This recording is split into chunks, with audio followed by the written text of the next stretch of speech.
진짜 전략 GFM 투자연구소의 이진우 소장과 함께합니다. 어서 오세요. 네, 안녕하세요. 네. 요즘 시장 정말 어려운 것 같아요. 10년 만기 국채 금리가 올라가면은 또 대형 기술주의 악재가 된다고 했다가 내려갔음에도 불구하고 호재는 되지 못하고 있고요. 또 파월 연준 의장이 인플레이션과 관련해서 어느 정도 완화적인 스탠스의 기조의 이야기를 했음에도 불구하고 시장에 큰 호재로서의 영향을 미치지 못하는 것 같아요. 네. 지금의 시장의 변동성 그리고 오락가락하는 이 혼란 어떻게 봐야 될까요? 예, 이 목요일 날 진짜 전략 준비하다 보면은 이렇게 좀 늘 수면 부족이라서 평소보다 좀 거칠하게 이렇게 화면에 나오는데 오늘 같은 경우가 참 이렇게 놀랍습니다. 네. 뭐 한 두어 시간 눈 붙이고 다시 이렇게 나오면서 이렇게 시세를 확인하면서 좀 깜짝 놀라기도 하고 이제 조금 진짜 심각해지나 싶은 생각이 드는 거예요. 그러게요. 말씀하신 대로 파월 의장은 늘 똑같은 얘기에 불과합니다. 네. 심지어 뭐 이렇게 대화방에서 그런 얘기 하더만요. 맨날 똑같은 얘기 할 것 같으면 나오지 마라 이 양반아 뭐 이런 소리까지 나오던데 당신 뭐 한 소리 하고 나면 꼭 장이 빠지더라 뭐 이렇게 뭐 그렇게까지도 하는 데다가 글쎄요 이제 지금 조금 이제 한번 시장을 갖다가 이렇게도 한번 살펴보시죠. 네. 첫 번째 슬라이드는요.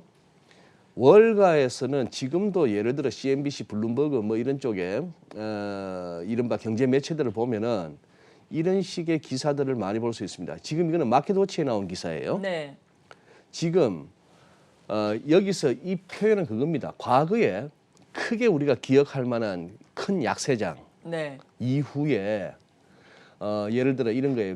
세 번째 칸 보세요. 이게 이제 우리가 기억할 만한 87년도 12월 4일 날 바닥을 찍었던 블랙먼데이 시절. 네. 그다음에 2002년 10월 9일 같으면 이게 닷컴 버블 바닥 쳤을 그러네요. 무렵이죠. 그다음은 금융위기 때고. 자, 이거는 2020년 3월 23일이니까 이틀 코로나. 전에. 자, 그러니까 이른바 코로나 팬데믹으로 바닥 찍고 돌아섰던 1주년을 맞아서 이런 얘기들이 이제 나오는 겁니다. 네. 과거에 이렇게 크게 무너지고 나면은 그 저점 대비 그 1년 동안 저점 찍은 때로부터 1년에 걸쳐서 S&P 500이 뭐 닷컴 때는 33.7%, 금융위기 때는 68.6%, 이번 팬데믹 장에서는 74.9%, 75% 올랐다는 얘기예요. 네. 그러고 나서 과거에는 그러고 나서 1년 보내고 나서 그 다음 1년 동안도 대체로 올랐다는 얘기입니다. 전반적으로. 네. 이 노란 막대기의 의미 다시 앞선 한번 그림 좀 앞선 보면 그림 좋겠네요. 좀 띄워주시면은 네. 또 올랐다는 얘기니까 금년에도 오를 거예요 하는 그런 어떤 얘기입니다. 그러니까 파란색이 충격이 발생한 이후에 1년. 1년. 네, 그 노란색이 그 다음에. 그 다음에 그리고 1년. 예. 그래서 아마 올 금년 아, 3월 24일 네. 이후부터 내년 3월 23일 어라운드까지도 오르지 않겠니 하는 이제 얘기예요. 네. 과거에 이랬기 때문에. 자, 그런데 자, 지금부터 보여드리는 한 슬라이드 3개 정도는 이렇게 글로벌 모니터에서 인용한 차트들입니다. 첫 번째, 콜옵션 거래량이에요. 콜옵션 거래량인데 작년 2020년 구간 보시면 콜옵션 거래량이 엄청나게 늘어난다는 거 보실 수가 있고 여기에는 이른바 로빈훗 열풍도 있었습니다. 네. 개인들도 여기에 주식 사는 것도 사는 거지만 콜옵션도 많이 샀다는 얘기인데 끝부분에서 결국 3월 23일까지 5거래일 동안에 보니까 이게 줄어들고 있는데 3월 12일부터 이른바 1,400불이 막 지급되기 시작했거든요. 네. 다들 또 저도 뭐 그런 어떤 기사를 보도했습니다만 인용해서 말씀드렸습니다만 1,400불 받으면 뭐 하겠니 했더니만 주식 사고 코인 할래 하는 응답이 많았다는 것이었죠. 그렇죠. 자, 그랬는데 막상 감소세로 전환하고 있고 그다음 여기서의 흰색은 뭐냐 하면은 골드만삭스가 산출하고 있는 그겁니다. 리테일 페이버릿이라 해서 개인 투자자들이 선호한 종목들이 얼마 정도 올랐느냐 지수화한 거예요. 네. 둘 다 서로 100에서 출발합니다. 파란색은 S&P 500 지수. 그동안에 어땠다? 금년 들어서 이 개인들이 선호했던 주식이 훨씬 더 잘 올랐어요. 좋았네요. 좋았죠? 네. 그런데 이 부분, 빨간색으로 표시한 이 부분에서부터는 어떻게 조금 S&P 500 지수보다도 최근 들어서는 이 개인이 선호했던 주식들이 언더퍼폼하고 네. 있다. 더 많이 빠지고 있다. 이 얘기입니다. 그다음 이것까지 이제 보시면은 이제 구글 트렌드에서 이 플라이트 즉 항공편이 어떻게 되느냐 하는 여행 심리? 네, 그렇죠. 거기에 대한 관심도가 최근 들어서 굉장히 올라왔다는 얘기예요. 그 다음에 구글 트렌드에서 로빈훗에 대한 관심도는 이때 작년 말부터 해서 1월까지 바짝 올라와서 네. 그 다음에 뚝 떨어집니다. 주식 앱이죠. 예, 주식 앱에 대한 이 로빈훗에 대한 관심도가 떨어졌다는 얘기입니다. 시사하는 바는 뭐다? 이게 달라진 환경. 그럼 달라진 환경은 뭐다? 결국 지금 어지간한 국내편 다 보면 다 그냥 빈자석이 하나도 없어요. 이른바 만석이에요. 네. 마스크 끼고는 앉아 있습니다만 네. 그런 시기란 얘기죠. 미국도 어떤 시기다? 이번에 1,400불 받은 걸로 주식 할래 하는 것보다 야 그동안 못 갔던 여행이라도 가볼래. 그리고 그동안 뭐 안 했던 쇼핑이라도 하고 아니면 좀 뭐 이런 식으로 지금 관심도 달라졌다는 얘기입니다. 그걸 갖다 우리가 추론할 수 있는데 여기다가 저 개인적으로는 이렇게 한번 보겠어요. 간략하게 지금부터 차트들 한번 보십시오. 네. 지금 이거는 지난 밤 12시 무렵의 차트입니다. 지금 장 마감 이후에는 낙폭이 훨씬 더 커졌다는 그 퍼센테이지를 염두에 두시고요. 예. 니콜라입니다. 한번 보시죠. 니콜라 주가 이런 상황입니다. 12시만 해도 플러스 0.1이었습니다. 지금 많이 빠졌죠. 예. 자, 게임스탑.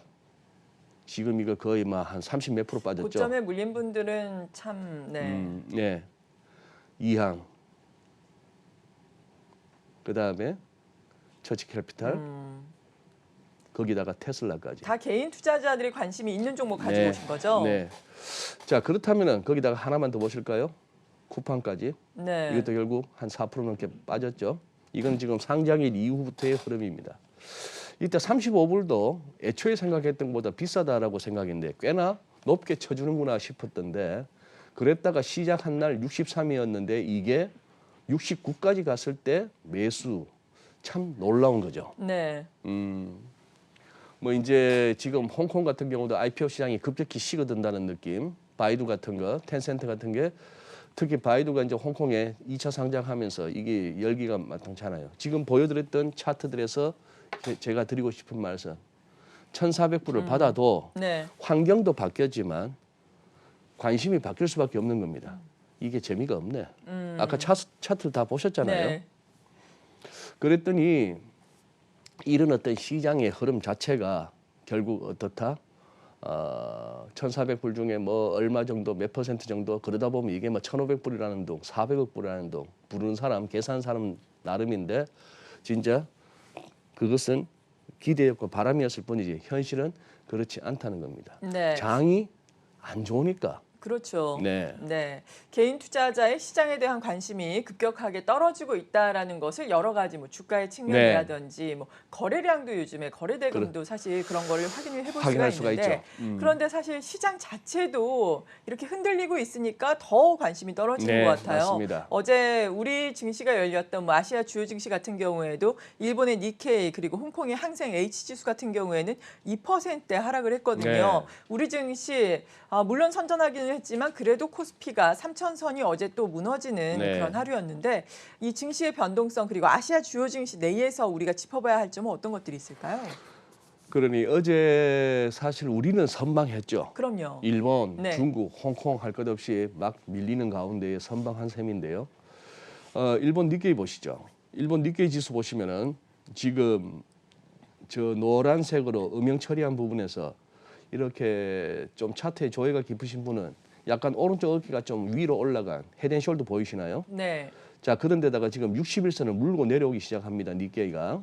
자, 여기서 이제 가장 중요한 판단의 근거는 지금 작년 팬데믹 때의 저점에서부터 출발해서 저점끼리 연결했던 이 우상향하고 있는 선, 이게 현재 추세선이에요. 여기까지 가는 거는 소위 말하는 건강한 조정입니다. 아마 저쯤 가면은 또 반등 시도도 나오고 할 것인데 저 선을 갖다가 물고 내려가는 정도까지로 간다면은 그 이유는 나중에 차차 알게 된다 손치더라도 시장이 깊은 조정으로 갈 수 있음을 우리가 염두에 두고 쫓아가셔야 되는 거고. 네. 홍콩도 한번 보시죠. 자, 초록색 선도 헤드앤숄더의 저 네크라인이에요. 목선. 네. 헤드앤숄더의 높이만큼 지금 내려온 거죠. 내려오는 건데 예. 그것이 이른바 기술적인 최소 타겟이란 말입니다. 지금부터의 목표 가격은 뭐냐 하면 추세선에 딱 걸려요. 그러니 추세선 정도 걸리고 헤드앤숄더 패턴 만들었던 것만큼 해서 헤드앤숄더가 완성돼서 목선이 부러졌으면 그쯤 가서 다시 돌아서 준다면은 이거는 그나마 조정 끝내고 가는 겁니다. 네. 그런데 지금 이제 홍콩은 어제 5일선, 20일선, 60일선 이 얘기를 제가 지금 몇 주째 드리고 있는데요. 5일선, 20일선, 60일선 모인 이후에 홍콩이 먼저 부러지고 니케이도 무너졌습니다. 그렇다면 코스피를 보시죠. 5일선, 20일선, 60일선이 저렇게 모여서 지금 몇 주째 공방을 하다가 슬금슬금 이제 물고 내려올 가능성이 있는데 그렇다면은 일본, 홍콩보다는 덜하다 하더라도 결국 우리는 조금 더 밀리는데 요거 하나만 더 보시죠. 네. 한 번 더 지난 1월 11일 날 찍었던 3266포인트라는 것이 다시 우리가 언젠가는 보겠지만 이 레벨을 갖다가 보기가 그렇게 단숨에 볼 것을 기대하기가 힘든다는 것은 기술적인 접근에도 마찬가지입니다. 지난번에는 다른 식으로 접근해서 3260 근방이라고 했습니다만 또 이렇게도 볼 수 있는 거예요. 2008년 2월 이후 팬데믹으로 인한 작년 3월의 저점까지의 낙폭, 이 낙폭에 대해서 1.618이라고 하는 모든 알고리즘에서 주목할 만한 기술적 분석가들이라면 다 이렇게 짚어볼 만한 레벨이 지난 1월 11일 고점이었다는 얘기입니다. 아, 그러니 네. 이래저래 지난번 1월 달에 봤던 고점은 의미가 있는 거예요. 의미가 있는 그런 가운데 지금 이제 흘러내립니다. 우리 코스피는 지금 위클리에서 이 빳빳하게 올라오고 있는 이 20주 이평선 여기에 이제 희망을 가져보는 겁니다. 네. 그래서 그나마 홍콩, 일본 뭐 이런 애들은 막 밀리고 있지만 우리는 조금 덜 떨어질 수 있는 거 아니야라고 하는데 늘 여기에 조금 긴 차트를 보면은 이러한 조금은 희망적인 뷰와 또 아래쪽에 보시면 거래량 줄어드는 거나 MACD나 RSI 이제 꺾이기 시작하는 모습을 보면은 야 이거 조정 깊어지겠구나라고 하는 그런 어떤 또 비관적인 전망이 공존할 수밖에 없는 그런 상황입니다. 아까 죄송합니다. 또 이런 말씀을 드려서 아까 뭐 니콜라부터 해서 쭉쭉쭉쭉 개인 투자자들이 한국이나 미국이나 개인 투자에 관심을 가질 만한 그런 어떤 주식들의 조금 처참한 어떤 주가 흐름을 갖다 보셨는데요. 제가 가는 데마다 전철 안에서도 들리고 카페에서도 들리고 네. 엘리베이터 이동 중에도 들리는데요. 나 주식 1도 몰라. 아, 그럼에도 불구하고 나 주식 하고 1도 있어. 모르는데 이번에 네. 뭐 잡았어. 이런 대화를 너무 잘 듣고 있습니다. 네. 우리 투자자 여러분, 제가 드리고 싶어 하는 메시지를 좀 접수해 주셨으면 좋겠는데요. 세상이 그렇게 해서 돈이 벌린다는 곳은 잘 아닙니다. 지금 우리의 투자 분위기가 그랬던 거예요. 많은 전문가분들이 그러시죠. 작년 같지는 않을 것이다. 네. 시장이 작년 같지는 않을 것이다. 작년처럼 그저 빠진다고 해서 덜컥덜컥 사기만 하면 2, 3일 내로 본전 이상에서 나올 수 있더라 하는 그 경험이 1년 가까이 쌓였는데 그것이 금년에도 이어진 것이다가 아닐 수가 있는 겁니다. 때로는 한번 왜 자꾸 이렇게 시장에서 오래 있었다는 사람들이 서로 왜 죽는 소리를 하고 왜 자꾸 이렇게 듣기 싫은 소리를 하는가 하면은 그 사람들은 겪어봤기 때문이에요. 그럼요. 출렁임을 겪어봤으니까. 출렁임도 겪어봤었고 어느 임계치가 있습니다. 즉 물이 99도까지만 하더라도 그냥 하다가 100도가 되는 순간에 팔팔 끓듯이 어느 순간에는 그야말로 매물을 부를 수밖에 없는 그런 시점과 레벨이 있다는 것이죠. 네. 네. 그래서 오늘도 예를 들어서 그거 한지는 모르겠습니다만 또 그거 한다면 또 우리 오늘도 만약에 우리 개인들이 1조 이상의 순매수를 보이고 한다. 그거 별로 저로서는 당기거나 뭐 그럴만해라고 공감하기 힘든 지금 시장 흐름입니다. 다들 네. 이유는 몰라요. 이유는 몰라. 왜 이렇게 빠지지? 경제는 앞으로 좋아진다며. 백신은 자꾸 맞고 있다며. 그럼에도 불구하고 장이 빠지는 거예요. 그렇죠. 돈 그렇게 푸는데 달러는 왜 강해지지? 지금 이거 말대로 예상대로 지금 가고 있는 시장이 아닙니다. 네. 예. 우리 같은 사람이 늘 시장을 뭔가 제대로 이해하는 듯이 얘기를 하지만 그야말로 1도 몰라요. 예. 네. 뭐 소장님이 1도 모른다고 한다면 어떻게 받아들여야 될지 모르겠어요. 아, 사실 주식은 안전자산이 아니라 위험자산으로 분류된다는 걸 그렇습니다. 우리가 꼭 염두를 해둬야 할 것 같습니다.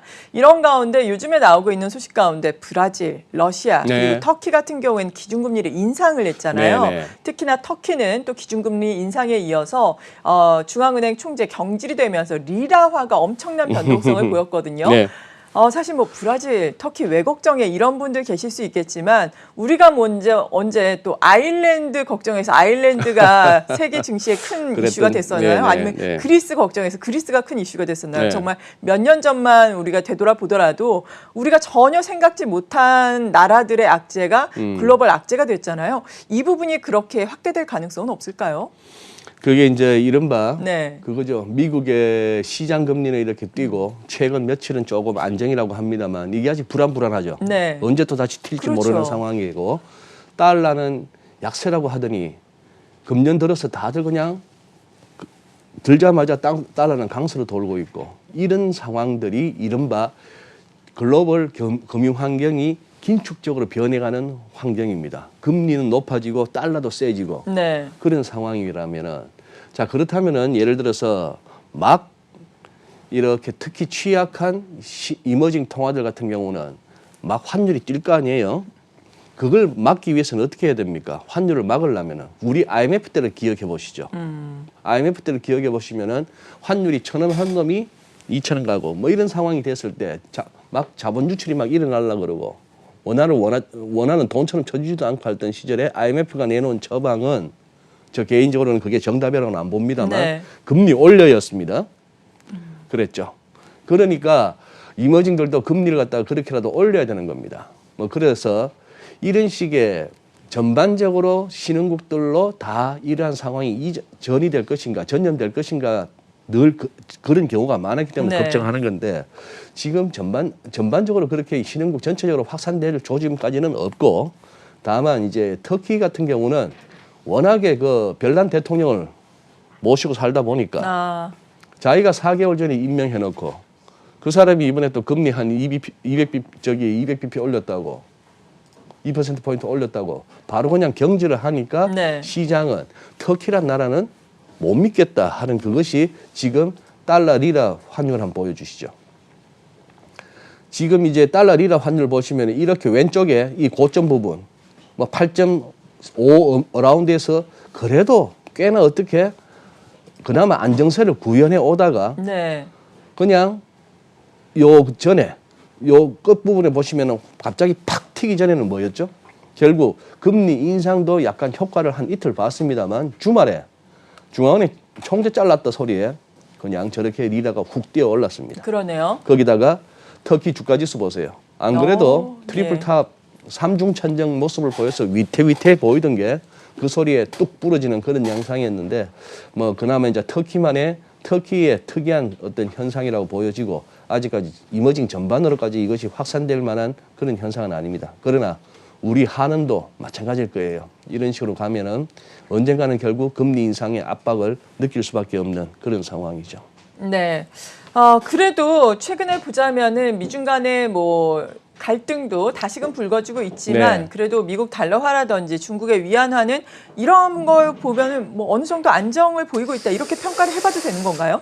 안정이라 해야 될지 예. 뭐라 해야 될지 모르겠는데 어쨌거나 달러가 은근히 강해진다는 부분. 그래서 자 이렇게 한번 네. 오늘은 한번 인사이트가 하나 생깁니다. 달러 위안은 보시면은 달러 위안 환율은 제 일감이 뭐죠?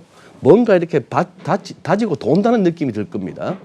그러네요. 다지고 돈다는 느낌이 들어서 위안이 점점 앞으로 좀 더 약해질 가능성이 있구나 하는 걸 염두에 두시고요. 그렇다면 서울에서도 어떻게 달러 위안 쳐다보고 있고 외환 딜러들은 또 증시에서는 10시 반에 중국 증시 열리는 거 쳐다보고 하는 시절이니까 그렇죠. 신경 쓰셔야 되죠. 자, 달러 인덱스 보시죠. 달러 인덱스에서 피보나치에 한번 주목해 보십시오. 즉 작년에 팬데믹 때문에 달러가 전부 풀쩍 뛰었던 이때 대비 그동안 낙폭에 대해서 지금 소위 말하는 38.2에 앞서서 23.6이라고 하는 이 파동 이론에서 말하는 또 나름대로의 레벨이 있습니다. 여기 오니까 막히는 게 보이죠. 이게 왜 막힐까? 자주 말씀드리잖아요. 전 세계 어지간한 기관 투자자들의 알고리즘 내지는 딜러들이 이 레벨에 오면은 조심하는 겁니다. 그 대신 이 레벨이 열리면 어떻게 될까요? 우리가 생각할 수 있는 거는 그럼 38.2%까지는 대부분 딜러들이 달러 매수 쪽으로 기울겠네 하는 걸 염두에 두실 수가 있죠. 마찬가지로 우리 달러원 보세요.